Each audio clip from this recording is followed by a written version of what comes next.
ভাই আছো তোমরা? কিরাম আর থাকুন, ভবানীপুরি ভাইয়ের সাথে থিয়েটার করছি।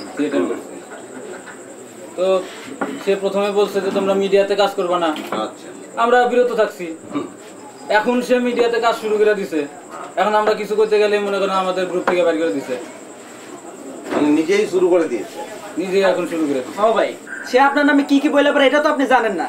সে বলে আপনি নাকি এফডিসির ফিল্মের নায়িকাদের হাই ফরমাস খাইতে পারেন। এই তুই থাম, আমি বলি। আরে ভাই আপনি শুনলে তো কি বলবো, তো টাসকেই খাইবেন। ও বলে বেড়াচ্ছে যে সিনেমার পর দা টাইটেলে নাকি কোনোদিন আপনার নাম উঠবো না, যদি উঠে তাহলে সেটাকে ঢাকা শহর ছেড়ে দিবে। কিন্তু সেটা তো আমি চাচ্ছি না। আমি তো চাচ্ছি যে উনি ঢাকা শহরে থাকুন।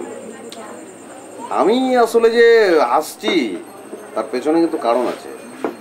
আমি জানতাম যে একটা সময় এসে তোমরা আমাকে কিন্তু এই কথাগুলো আমাকে বলবে, আমি তো থাকতে পারতাম। আর এক্ষেত্রে তো থিয়েটারের দোষ দিয়ে লাভ নেই। আর একজন ভবানীপুরীর জন্য গোটা থিয়েটারকে দোষ দিলে কিন্তু চলবে না। আর যে থিয়েটারটা তোমরা করছো সেটা তো আসলে ওই মাপের থিয়েটার নয়। আমি কি চলে কেন গেলাম? আমি থাকতে পারতাম তো, গেলাম কেন?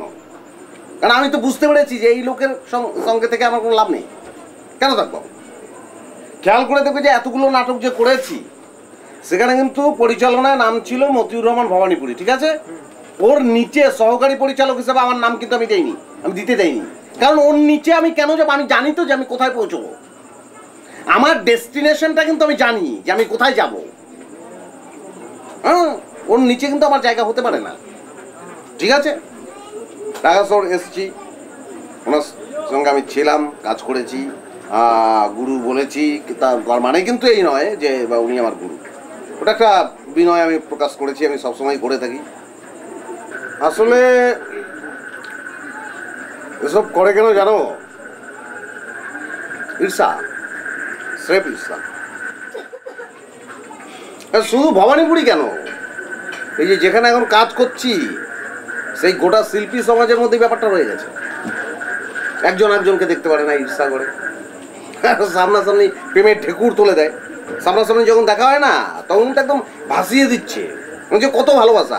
গোটাটাই অভিনয়, গোটাটাই। এরকম করে চলবে কেন? এরকম করে যদি চলতে থাকে তাহলে আর্ট টিকবে কি করে, শিল্প টিকবে কি করে? এই জায়গা থেকে সরে আসতে হবে আমাদের। ভালোবাসাটা আমাদের আরো অনেক বেশি দরকার। আমি আসলে ভবানীপুরীকে নিয়ে একদমই ভাবছি না। উনি যেটা বলার উনি বলছেন, বলে তৃপ্তি পাচ্ছেন, এবং বলছেনও এক ধরনের কি বলবো ইনফিউরিটি কমপ্লেক্স থেকে, এক ধরনের হীনমন্যতা কাজ করছে।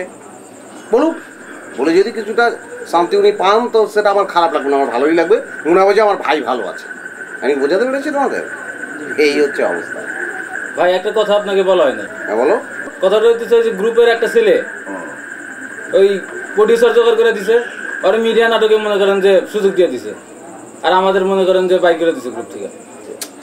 মানে আমি এই কথাটা বুঝতে পারলাম না, গাধা কেন বলো তো? মানে আগে দেখতে পাওনি? এটা বুঝতে এত দেরি হলো কেন?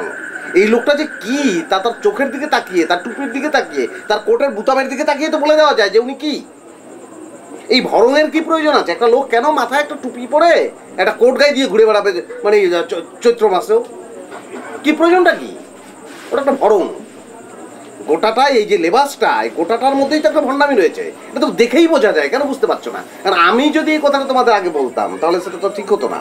এবং তোমরা এখন যে অবস্থায় যেমন উত্তপ্ত হয়ে আছো, রেগে আছো, আমি যদি একটু উস্কে তোমাদের দেই তাহলে তোমরা করবে কি? ভবানীপুরীকে মারবে? সেটা তো আমরা করতে পারি না, আমরা তো শিল্পী, এবং সেটা আমি চাইও না।